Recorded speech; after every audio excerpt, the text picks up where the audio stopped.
Friends, ಯಾವಾಗಲೂ ಒಬ್ಬ ವ್ಯಕ್ತಿ ತನ್ನ ಹಣದಿಂದ ಅಥವಾ ತನ್ನ ಪವರ್ದಿಂದ ಬದಲಾವಣೆಯನ್ನು ಹೊಂದಲು ಸಾಧ್ಯವಿಲ್ಲ. ಅವನು ಬದಲಾವಣೆ ಹೊಂದುವುದು ಕೇವಲ ಬೇಸಿಕ್ ಸ್ಕಿಲ್ಗಳಿಂದ ಮಾತ್ರ.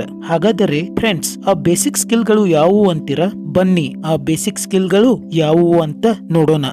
ನಂಬರ್ 1, ಟಾಕ್ಲೆಸ್. ಹೌದು ಫ್ರೆಂಡ್ಸ್, ಒಬ್ಬ ವ್ಯಕ್ತಿ ಎಷ್ಟು ಕಡಿಮೆ ಮಾತನಾಡುತ್ತಾನೋ ಅಷ್ಟು ಅವನು ತನ್ನ ಮೇಲೆ ಕಂಟ್ರೋಲ್ ಹೊಂದಿರುತ್ತಾನೆ. ಅವನು ತುಂಬಾ ಕಡಿಮೆ ಮಾತನಾಡುವುದರಿಂದ ಅವನು ತನ್ನ ಯಾವುದೇ ಸೀಕ್ರೆಟ್ ಗಳನ್ನು ಬಿಟ್ಟು ಕೊಡುವುದಿಲ್ಲ. ಎಲ್ಲರೂ ಅವನ ಮಾತುಗಳನ್ನು ಕೇಳಲು ತುದಿಗಾಲಲ್ಲಿ ನಿಂತಿರುತ್ತಾರೆ. Number 2, dress good. ಫ್ರೆಂಡ್ಸ್, ಒಬ್ಬ ವ್ಯಕ್ತಿಯನ್ನು ಸುಲಭವಾಗಿ ಐಡೆಂಟಿಫೈ ಆಗುವಂತೆ ಮಾಡುವುದು ಅವನು ಧರಿಸಿರುವ ಬಟ್ಟೆಗಳಿಂದ. ಹೀಗಾಗಿ ಫ್ರೆಂಡ್ಸ್, ನೀವು ಸಹ ಜನರನ್ನು ಆಕರ್ಷಿಸಬೇಕಾದರೆ ಒಳ್ಳೆಯ ಮತ್ತು ಐರನ್ ಮಾಡಿದ ಬಟ್ಟೆಗಳನ್ನು ಧರಿಸಿರಬೇಕು. ಸಿಚುವೇಶನ್ಸ್ಗೆ ತಕ್ಕಂತೆ ನೀವು ಬಟ್ಟೆಗಳನ್ನು ಧರಿಸಿದರೆ ನೀವು ಜನರಿಂದ ಆಕರ್ಷಿತರಾಗುವುದು ಖಂಡಿತ. Number 3, avoid drama. ಹೌದು ಫ್ರೆಂಡ್ಸ್, ನೀವು ಎಷ್ಟು ಜನರು ಮಾಡುವಂತ ಡ್ರಾಮಾಗಳಿಂದ ದೂರವಿರುತ್ತೀರೋ ಅಷ್ಟು ನಿಮ್ಮಲ್ಲಿ ಪೀಸ್ ಆಫ್ ಮೈಂಡ್ ಇರುತ್ತದೆ. ನೀವು ತುಂಬಾ ಹ್ಯಾಪಿ ಆಗಿರುತ್ತೀರಿ. ಜನರು ನಿಮ್ಮನ್ನು ಪ್ರಚೋದಿಸುತ್ತಿರುವಾಗ, ನಿಮ್ಮ ಜೊತೆ ಕಾರಣವಿಲ್ಲದೆ ಜಗಳಕ್ಕಿಳಿದಾಗ ನೀವು ಆದಷ್ಟು ಮಟ್ಟಿಗೆ ಅವರಿಂದ ದೂರವಿರುವುದೇ ಒಳ್ಳೆಯದು. Number 4, stay kind. ಹೌದು ಫ್ರೆಂಡ್ಸ್, ನೀವು ಎಷ್ಟು ಜನರಿಗೆ, ಪ್ರಾಣಿಗಳಿಗೆ ಕೈಂಡ್ ಆಗಿರುತ್ತೀರೋ ಅಷ್ಟು ನಿಮ್ಮ ವ್ಯಕ್ತಿತ್ವ ಮೇಲಕ್ಕೇರುತ್ತದೆ. ಹ್ಯುಮ್ಯಾನಿಟಿ ಅಥವಾ ಮಾನವೀಯತೆ ಇಂದಿನ ದಿನಗಳಲ್ಲಿ ಮರೆಯಾಗುತ್ತಿರುವಾಗ ನಿಮ್ಮ ಕೈಂಡ್ನೆಸ್ ನೇನೆ ನಿಮ್ಮನ್ನು ಒಬ್ಬ ಸ್ಪೆಷಲ್ ವ್ಯಕ್ತಿಯಾಗುವಂತೆ ಮಾಡುತ್ತದೆ.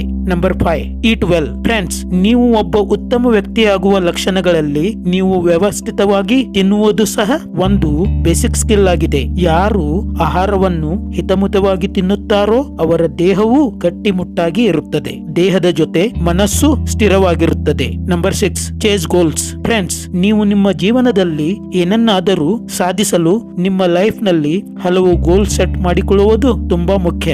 ನೀವು ಸೆಟ್ ಮಾಡಿಕೊಂಡಂತಹ ಗೋಲ್ಗಳನ್ನು ರೀಚ್ ಆದಾಗ ನಿಮಗೆ ಸಿಗುವಂತಹ ಖುಷಿಯ ಮಜವೇ ಬೇರೆಯಾಗಿರುವುದು ಮತ್ತು ಆ ಖುಷಿಯ ಬೆಲೆಯನ್ನು ಸಹ ಕಟ್ಟಲಾಗದು. Number 7, heal quietly. ಫ್ರೆಂಡ್ಸ್, ಈ ಜಗತ್ತಿನಲ್ಲಿ ಕಷ್ಟವಿರದೆ ಬದುಕುವಂತಹ ಒಬ್ಬ ಮನುಷ್ಯನು ಸಹ ನಿಮಗೆ ಕಾಣಸಿಗಲಾರ. ಹೀಗಾಗಿ ನೀವು ಸಹ ನಿಮ್ಮ ಜೀವನದಲ್ಲಿ ಸಣ್ಣ ಪುಟ್ಟ ಅಥವಾ ದೊಡ್ಡ ಕಷ್ಟವನ್ನು ಅನುಭವಿಸುತ್ತಿದ್ದರೆ ಅವನ್ನು ನಿಮ್ಮ ಪಾಸಿಟಿವ್ ಥಾಟ್ಸ್ ಗಳಿಂದ ಹೀಲ್ ಮಾಡಿಕೊಳ್ಳಿ. ಯಾವಾಗಲೂ ಎಲ್ಲರ ಜೊತೆ ನಗುತ್ತಾ ಇರಿ. ಒಳ್ಳೆಯ ಪುಸ್ತಕಗಳನ್ನು ಓದುವುದರಿಂದ ನಾವು ನಮ್ಮ ಕಷ್ಟಗಳನ್ನು ನಿವಾರಣೆ ಮಾಡಿಕೊಳ್ಳಬಹುದು. Number 8, work smartly. ಹೌದು ಫ್ರೆಂಡ್ಸ್, ನೀವು ಯಾವುದೇ ಕೊಟ್ಟಂತಹ ಒಂದು ಪ್ರಾಜೆಕ್ಟ್ ಆಗಿರಬಹುದು ಅಥವಾ ಯಾವುದೇ ಒಂದು ಆಫೀಷಿಯಲ್ ಕೆಲಸವಾಗಿರಬಹುದು, ಅದನ್ನು ಯಾವಾಗಲೂ ನೇರವಾಗಿ ಮಾಡಲು ಪ್ರಯತ್ನಿಸದೆ ಅದನ್ನು ಯಾವ ರೀತಿಯಾಗಿ ಸ್ಮಾರ್ಟ್ ಆಗಿ ಕಡಿಮೆ ಅವಧಿಯಲ್ಲಿ ಮುಗಿಸಬಹುದು ಅಂತ ತಿಳಿದುಕೊಂಡು ಆ ಕೆಲಸವನ್ನು ಶುರು ಮಾಡಬೇಕು. So B smart, work smart. So friends, ಈ ಮೇಲೆ ಹೇಳಿದ ಬೇಸಿಕ್ ಸ್ಕಿಲ್ ಗಳನ್ನು ನೀವು ತಪ್ಪದೇ ಪಾಲಿಸಿದರೆ ನೀವು ಒಬ್ಬ ಅತ್ಯುತ್ತಮ ಮನುಷ್ಯನಾಗಿ ಹೊರಹೊಮ್ಮುವುದು ಸಾಧ್ಯ ಅಂತ ಹೇಳ್ತಾ ಈ ವಿಡಿಯೋವನ್ನು ಇಲ್ಲಿಗೆ ಮುಕ್ತಾಯಗೊಳಿಸ್ತಾ ಇದ್ದೀನಿ. ಜೈ ಕರ್ನಾಟಕ.